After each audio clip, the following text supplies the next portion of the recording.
Tirahin na natin to bago pa tirahin ang iba. Tira-hiba, tira-hiba, tira-hiba. Hello YouTube, Boss Rino. Welcome to my channel. So ito, dami nag-request. Sir Crips naman tayo ngayon. Mga nakakatakot na video to. Ang pamagat nito ay 8 nakakatakot na video sa internet. Multo nagpakita sa plaza. Multo nakuha na sa Pilipinas. So subscribe nyo si Sir Crips dahil ang gaganda ng mga video nito. Kaya huwag natin patagalin to. Tirahin na natin to bago pa tirahin ng iba.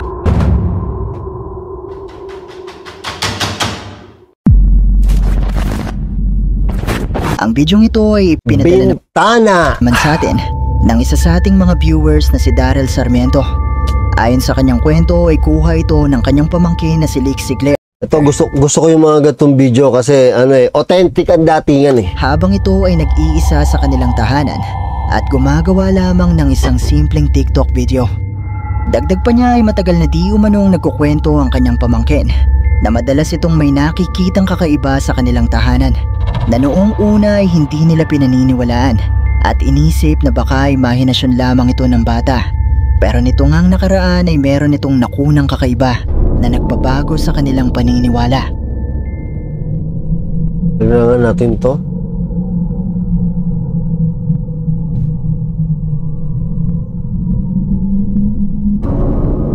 Yun. Pinakasilip? Pinakasilip? Habang abala sa pagre-record ng video ang batang babae, ay mapapansin mula sa kanyang likuran ang imaheng ito na animoy isang tao na sumilip mula sa bintanang ito, na napansin din naman ng kanyang pamangkin na halatang kinilabutan ng mga sandaling ito.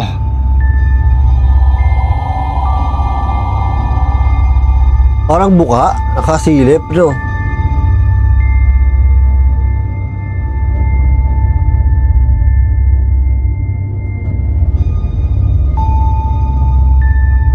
Ibinahagi din ni Daryl ang isa pang video kung saan ay ipinakita niya okay, ito. ang likuran ng bintana na isang kusina kung saan ay makikitang may sumilip sa video ng kanyang pamangkin.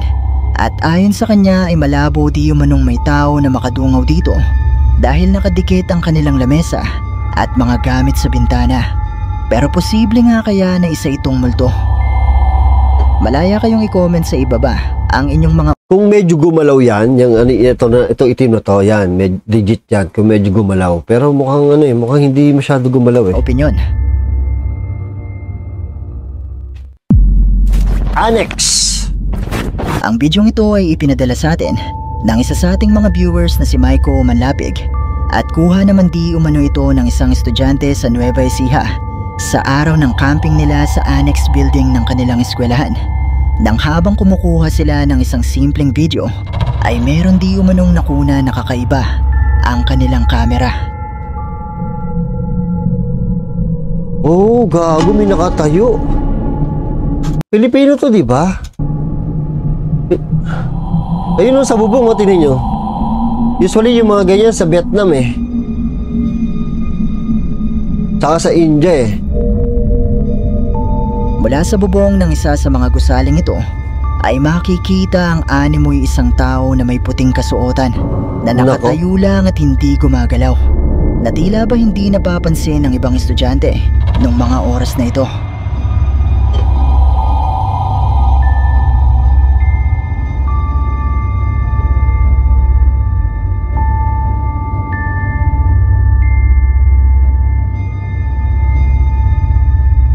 Parang white lady na nakatayo. Ayon sa ating sender ay sinabi di umano ng mga estudyante na wala naman silang nakikitang tao o poste sa tuwing tinitignan nila sa ibang anggulo ang lugar kung saan ito nakatayo. Pero posible nga kaya na isa itong multo? Kayo ba? Ano sa tingin nyo ang isang ito? Kung nahulog yan, tao yan. Pero hindi nahuhulog eh. The Haunted Road. Ang bidyong ito ay ipinadala sa atin ng isa sa ating mga viewers na tumangging magpakilala at mula naman ito kay Instagram user Kang Soe. Ayon sa kanyang kwento ay kuha ito sa dashcam ng kanyang sasakyan Isang gabi habang siya ay dumadaan sa isang kalsada sa Indonesia, nang bigla na lang siyang may mapansin na kakaiba na nagbigay ng kilabot sa kanya nung gabing ito. Uy, babae, tanggago.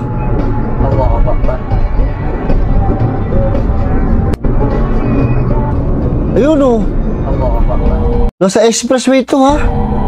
Mula sa dashcam footage na ito ay mapapansin mula sa gilid ng kalsada ang animoy isang tao na may puting kasuotan na nakatayo lang at tila pinagmamasdan ng mga sasakyan na dumadaan.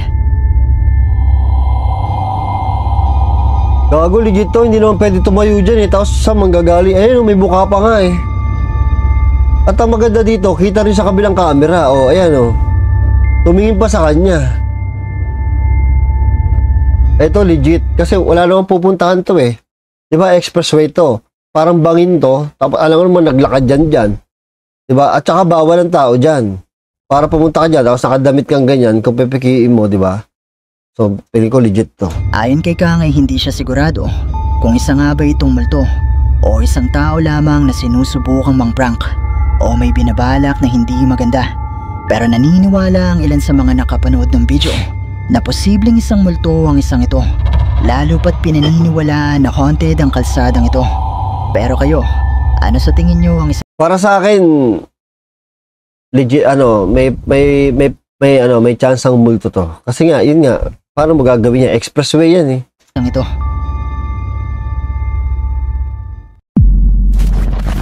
Black Lady. Ang bidyong ito ay mula naman sa isang magkasintahan sa Japan habang idinudokumento nila ang kanilang masayang pagsasama sa isang tahimik na lugar na may magandang tanawin.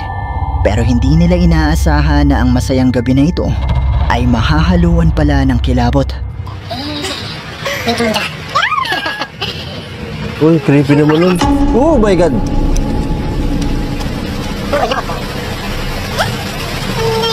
Uy, balik mo dun.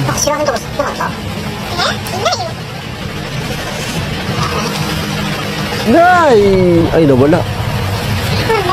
Bago, baka nasa tabi mo.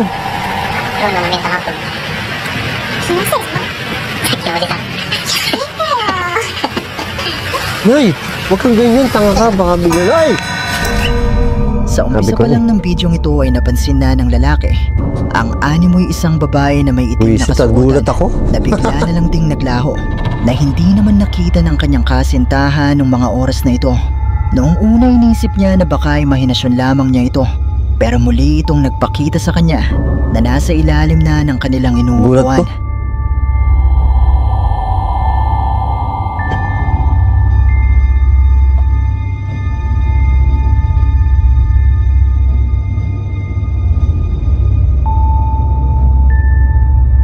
Nakakagulat eh. Kagaya ng ibang mga Japanese ghost videos, ay wala tayong sapat na impormasyon tungkol sa pinanggalingan at tunay na kwento sa likod ng bidyong ito. Pero kung totoo man ang bidyong ito o hindi, ay masasabi kong nakapangingilabot pa rin itong panoorin. Wait, napansin? Ang tawag dito, Japan yun, no? Ano yun, Plaza's Doll. May isang lalaking TikTok user na nagngangalang Danny ang sinubukang magtungo sa isang abandonadong plaza sa Mexico na pinaniniwalaan ng marami na haunted. At sinubukan nga niya na maglibot dito habang siya ay naka-livestream para alamin kung meron nga ba siyang makukunan na kakaiba. Oh, malupit, livestream. Napakahirap dayain ng livestream. Isang mali mo lang doon, sira agad yung channel mo. Napakahirap dayain yan, livestream. Ano yung duwende? Comienza a moverse solo. Ayun, bakit sabi niya, bakit nandiyan ka, bakit ka nagsosolo? Comienza a moverse solo. O es un gato. ¿Es un duende? ¿Qué mierda es eso, weón? Para eso ya olíamos azufre y olor a quemado. Nawala. Ay, andun pa rin. O sea, que se acerca, weón. ¿Qué chucha es eso? Gago ko, yung daan-daan naman ng paling mo. Voy a grabar algo. Oye, ¿qué chucha es eso? Está que camina, huevón. Está que camina, está que camina. Está que camina, está caminando, está caminando. ¿Qué chucha es? Se mueve, se está moviendo, huevón. Broma, ¿qué chucha es eso? ¿Qué chucha es eso, huevón? Huevón, espera. Ay, Mula sa gago na. malayo ay napansin ni Danny sa Puta, may paa pala. dulo ng palapag na ito ng plaza ang di umano'y isang manika na gumagalaw ng mag-isa. Manika, Na nung una sir. ay inakala niya na isang pusa. Pero matapos niyang makaamoy ng asupre sa lugar, ay hindi na siya naglakas loob pa na lapitan pa ito. Dahil ang amoy na ito ay isang indikasyon na mayroong kakaibang presensya na Ang nakakatakot dyan pag tumakbo yan papunta sa'yo. naroon. Está muy oscuro. Aparece el muñeco primero y luego la entidad demoníaca. Ayun, sumundo siya, oh. Gente. Sabi niya, gusto niya na daw umuwi kasi magdi-deliver pa daw siya ng parcel bukas. Muñeco primero y luego la entidad demoníaca. Gente. Wala, nakasunod sa kanya yung, ¿Qué pasó? Gente, se apagó todo. Day! Meron palang iba. Se apagó todo. Se apagó todo este peluche. Se apagó todo este peluche. Se apagó todo este peluche. Yo le dije, weón, no. Oye, ¿qué fue? Ahora sí ya me pateé. Ahí ya me pateé. Esto sí es del diablo, gente. Sabi ko na, ayoko na pumunta dito, magdi-deliver na lang ako ng parcel. Esto sí es del diablo. Habang siya ay nasa ground floor ng plaza, ay napansin niya ang manika na nakita niya sa ikalawang palapag na ngayon ay naroon na sa hagdanan. At makalipas pa nga ang ilang saglit, Biglang ay lumabas yung nakuna niya ang animoy isang tao na malapit Yan, sa oh. manika na hindi naman niya napansin nung mga oras na ito.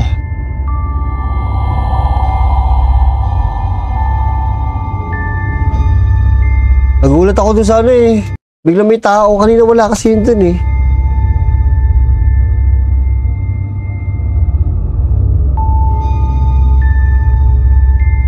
Matapos nito ay bigla na lang nagloko ang audio ng kanyang livestream at maririnig ang isang kakaibang tunog o boses na sumasabay sa kanyang pagsasalita at hindi pa dyan nagtatapos. Ba, meron pa? ¿No te digo? Pero... El oso cobra vida y se asoma a verme. Madre.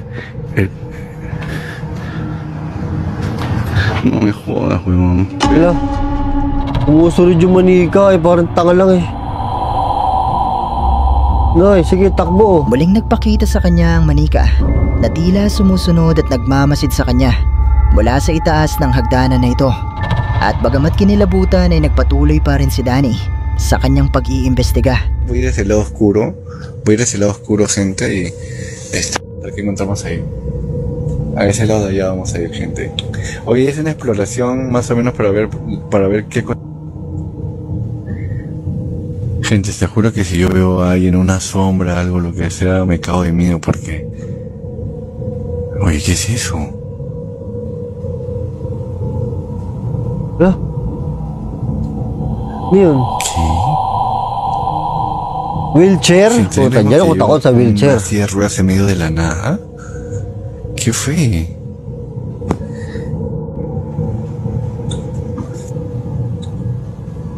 Oye, gente, ¿te acuerdas de la...?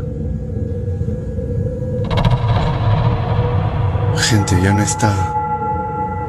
Ya no está, gente, ya no está la silla de ruedas. La silla de ruedas... Gente, ¿dónde está la silla de ruedas? Porque la silla de ruedas estaba por acá, mano. Y yo me acuerdo claramente que estaba ahí. Porque yo he venido por esta zona. Yo he venido por esta Baka zona, biglang mano. lumitaw yung natatakot ako. O sea, yo me daba la vuelta por allá y todo. Estaba por allá. May bumato, ayan na. Live to live.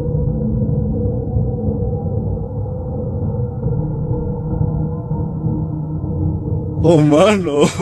¿Qué fue, mano? Me han tirado una botella. Sa kanyang patuloy na paglilibot ay nakita niya mula sa ground floor ang isang wheelchair na bigla na lang lumitaw sa lugar. Pag yan nakita ko wheelchair, takbuhan na talaga yan. Pero nang sandali siyang mapalingon at muli itong kunan, ay bigla na lang din itong naglaho. Pero sinubukan pa rin niya na bumaba para alamin kung saan ito posibleng napunta. Ay, gago, merong may nakasakay na.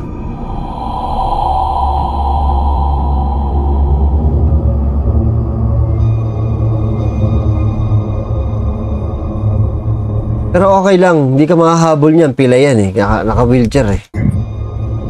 Oo. No. Mano. Dios mío, mano. ¿Qué fue? Yo me voy acá. Sa kanyang pagbaba ay muli niyang nakita sa pasilyong ito ng plaza ang wheelchair na nakita niya kanina. Pero sa pagkakataong ito ay tila meron ng isang babae na nakaupo dito.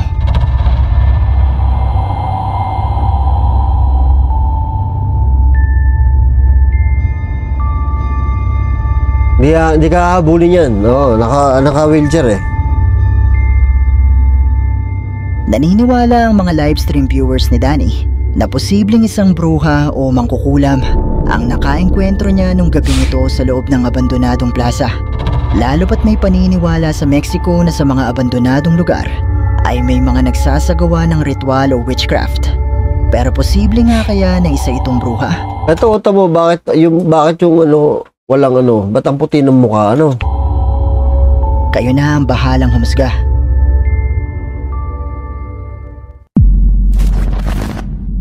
Indian Ghost. Ito malupit, Indian Ghost. Pinadala sa atin ng isa sa ating mga viewers na si Jeffrey Ariola Salazar. At mula naman ito sa isang lalaki. Yun, natakot ako sa bigote. Na sinubukang mag-imbestiga sa isang abandonadong bahay sa India na pinaniniwalaang haunted. At mukhang nakuha nga niya sa bidyong ito ang gusto niyang makunan. Nay! Pa yan?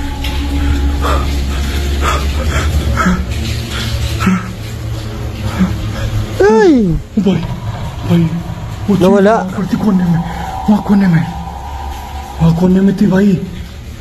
Uy, dahan-dahan ng paling. Oh my God. कौन है मती भाई कौन है मती उनसे बता रहा हूँ वो चीज यहाँ पर थी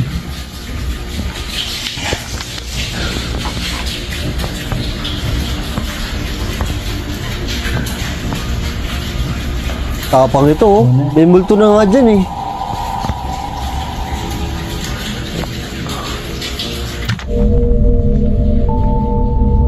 Sa umpisa pa lang ng bidyong ito ay makikita na ang animoy isang babae. Ba't parang walang paa, parang tuhod ka agad. Na may mahabang itim na buhok at umiilaw na mga mata na maya-maya pa ay bigla na lang ding naglaho.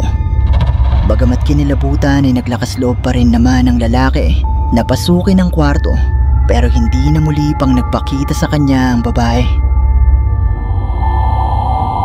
Gago, pag ito mo yung makikita mo. For example, totoo to or scripted. For example, scripted to or edit. Pero kung ganyan ang itsura makikita mo, puta talaga, tatakbo talaga ako.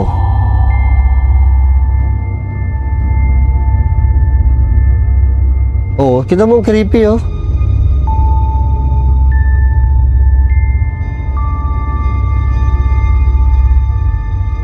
Bagamat may mga naniniwala na posibleng isang multo ang babaeng ito, ay may mga nagsasabi na gawa-gawa lamang niya ang bidyong ito dahil hindi niya ito tinutukan ng kamera. Bagkus ay inililihis pa nga niya ito. Oo nga, tama. Pero katulad pa rin ng palagi kong sinasabi. Hindi napansin ko eh. Yung pwede naman siya pumasok na una yung camera pero hinuhuli niya so hindi ko alam. Pero tataka ako dito kung totoong tao to, nasan yung paa niya? Ba't tuhod kagad? Diba? So hindi to totoong tao. Hindi ko naman makita na parang edit. Lupit eh. Nasa inyo na kung maniniwala ba kayo o hindi. The Orb. Ang bidyong ito ay ipinadala sa atin ng isa sa ating mga viewers na si Franskel Buklatin at kuha naman ito mula sa CCTV ng kanilang jewelry store sa Dasmariñas, Cavite. Ayon sa kanyang kwento ay matapos di umano silang magkaroon ng estatwa ni Buddha ay nagsimula na di umano ang kakatwang pangyayari kagaya ng kanilang mga gamit na misteryosong nawawala at lumilitaw din ulit sa loob ng kanilang tindahan. At isang gabi nga nitong Hulyo ay may nakuha ng kakaiba ang kanilang CCTV na nagbigay ng kilabot sa kanila.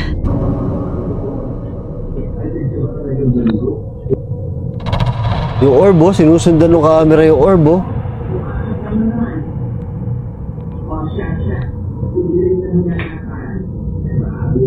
Ayun o. Sabihin natin na for example, alikabok, bakit sinusundan ng camera? Oo, ayun o, sinusundan ng camera o. Hindi naman sumusunod ng camera sa alikabok eh.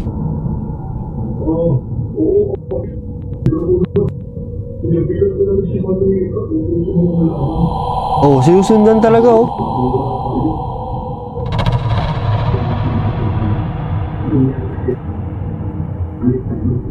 Sinusundan.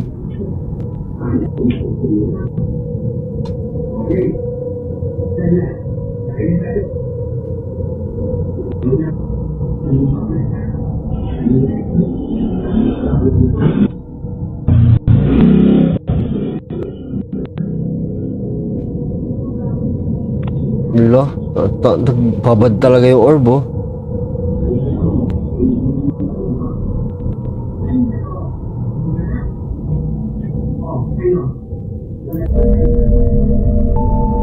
Oy, gumalaw Mula ulit. sa CCTV footage na ito ay makikita ang isang puting bilog at solidong imahe na animoy may pag-iisip at lumilipad sa paligid ng kanilang tindahan. At sinusundan nga ng kanilang CCTV ang bawat galaw nito. Meron na didetect yung CCTV. Kasi sinusundan niya eh. Ang problema, ang nakatakot dyan, sinusundan niya talaga tong nalipad-lipad na orb na to.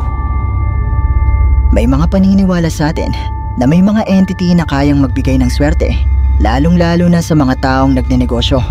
Pero posible nga kaya na isang entity o espiritu ang nakunan sa CCTV footage na ito.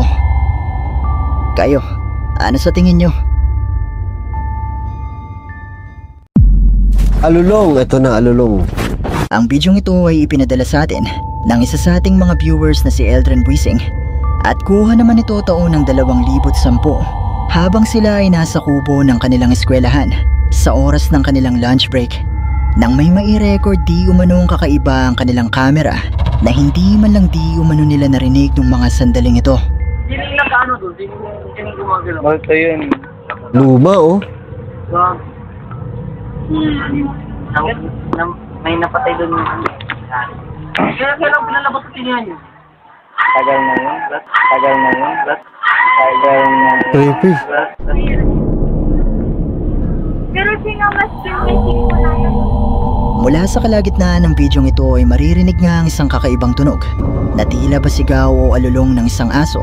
Pero ayon sa ating sender ay wala naman di umanong aso na malapit Wala nag-react sa kanila, no? sa kanila nung mga oras na ito. At magpasa hanggang ngayon ay hindi nila may paliwanag kung ano nga ba talaga ang tunog na nai-record nila nung araw na ito. Tagal na yun. Tagal na yun. Nag-e-explore ka, no? May maririnig kang ganyan. Solo explore ka. May maririnig kang ganyan. Tangina, uwi ang kaagad dyan. At dito na nagtatapos ang ating Okay. Takot ako na sa ano, sa Indian, yung movie. Kasi sa horror movie, kitang-kita mo yung itsura ng multo. Ayoko nun, no? Ang ina mo, papanaginipan ko yun. So, yun, thank you sa panonood at see you next video. Tira.